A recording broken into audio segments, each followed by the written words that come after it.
Kesalahan Quran. Ezra anak Allah. Kita tahu cerita tentang kesalahpahaman Quran yang menganggap Maria sebagai salah satu Trinitas selain Allah Bapa dan Yesus dalam video cerita Alkitab versus Quran, bagian 8 Maria dan Trinitas. Bagi yang belum menonton silahkan tonton video tersebut. Ternyata masih ada dalam Quran terjadi kesalahan yang hampir sama, namun kali ini berhubungan dengan orang-orang Yahudi. Dalam surah 9 ayat 30, Quran juga menyebutkan bahwa orang Yahudi mempercayai bahwa Ezra adalah juga anak Allah, seperti Yesus bagi orang Kristen. Surah 9 ayat 30. The Jews say, Ezra is the son of Allah, and the Christians say, the Messiah is the son of Allah. That is their statement from their mouths. They imitate the saying of those who disbelieved before them. May Allah destroy them. How are they deluded? Orang-orang Yahudi berkata, Uzair itu putra Allah, dan orang-orang Nasrani berkata, Al-Masih itu putra Allah. Demikianlah itu ucapan mereka dengan mulut mereka. Mereka meniru perkataan orang-orang kafir yang terdahulu. Dilaknati Allah mereka, bagaimana mereka sampai berpaling. Perhatikan kata-kata dalam ayat di atas. Daju atau orang-orang Yahudi, dan bukan Samju atau sebagian orang Yahudi. Padahal kita tahu dengan pasti bahwa orang-orang Yahudi tidak menyembah Ezra sebagai anak Allah. Siapakah Ezra itu? Ezra, seorang imam, ada yang menyebut sebagai nabi, yang memimpin rombongan kedua orang-orang buangan yang kembali dari Babel ke Yerusalem pada tahun 459–458 sebelum Masehi. Lalu bagaimana para pakar Islam membela ayat ini? Gampang saja, satukan dua cerita yang tidak masuk akal menjadi satu cerita, sehingga menjadi masuk akal.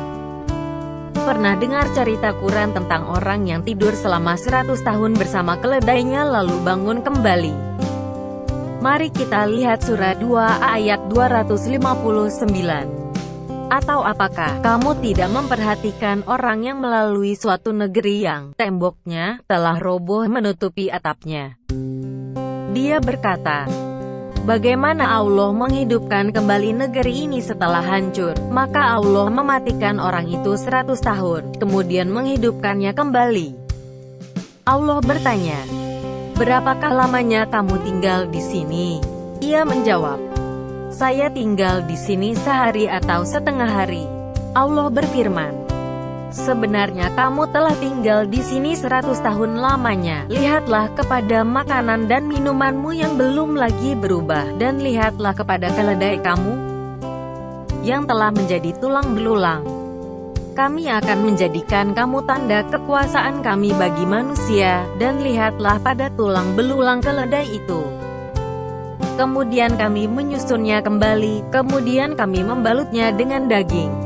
Maka tatkala telah nyata kepadanya bagaimana Allah menghidupkan yang telah mati, dia pun berkata, saya yakin bahwa Allah Maha Kuasa atas segala sesuatu. Menurut tradisi Islam yang tidak jelas sumbernya, orang yang tidur selama 100 tahun itu adalah Ezra. Dan kemudian Ezra, yang sudah menghafal Taurat, membacakan kembali Taurat, sehingga dipercaya sebagai anak Allah. Nah sekarang jadi masuk akal kan?